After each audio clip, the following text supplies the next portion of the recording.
Bom, prosseguindo aqui no exercício número 5, leia o início do conto O Perfume do Rio, de Heloísa Seixas. Então, preste atenção na leitura que eu vou fazer para vocês, tá? Eu estava na praia quando caiu o temporal. Era o meio de tarde, não mais de 4 horas. E lembro-me de que estava deitada na frente para o mar do Leblon, lendo. De repente, senti uma chicotada nas costas. A areia me fustigou com tal violência que a revista me foi arrancada nas mãos. Tampei os olhos, esperando que a ventania passasse, mas não passou.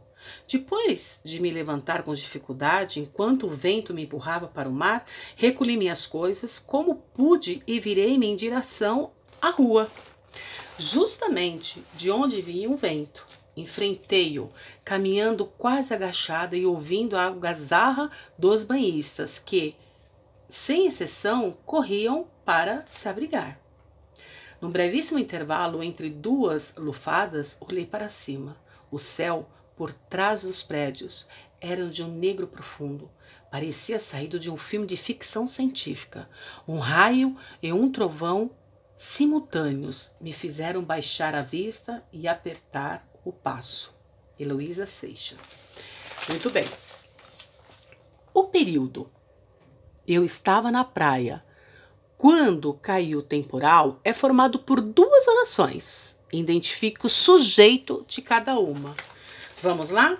Olha, quando tem o primeiro termo assim, eu estava na praia, quem é o sujeito? Eu. Muito bem. Quando caiu o temporal, quem é o sujeito? O temporal. Perfeito. Fácil, né? Muito bem. Agora na letra B.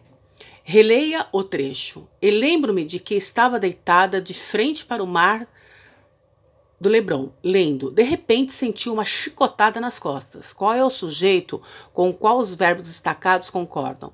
Por que ele não está representado explicitamente pelo pronome? O que vocês colocaram?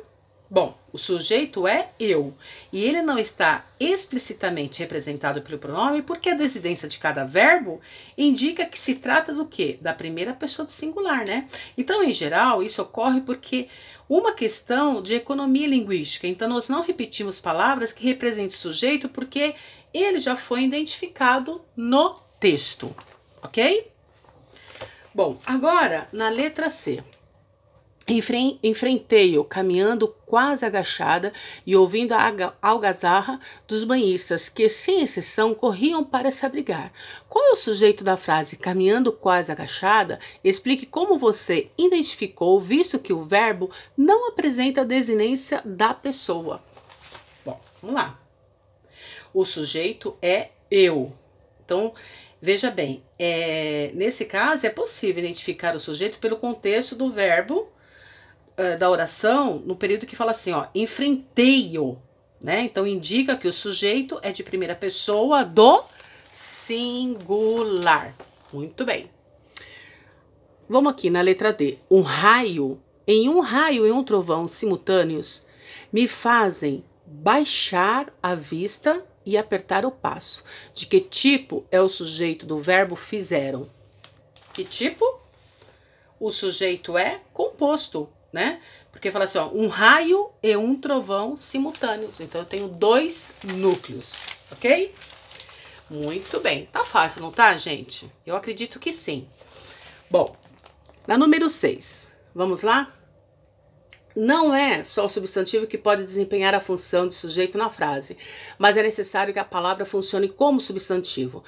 Como, por exemplo, aqui, ó, há os verbos no infinitivo que podem funcionar como sujeito da oração, assumindo um caráter generalizador. Veja, as brincadeiras são fundamentais para toda criança.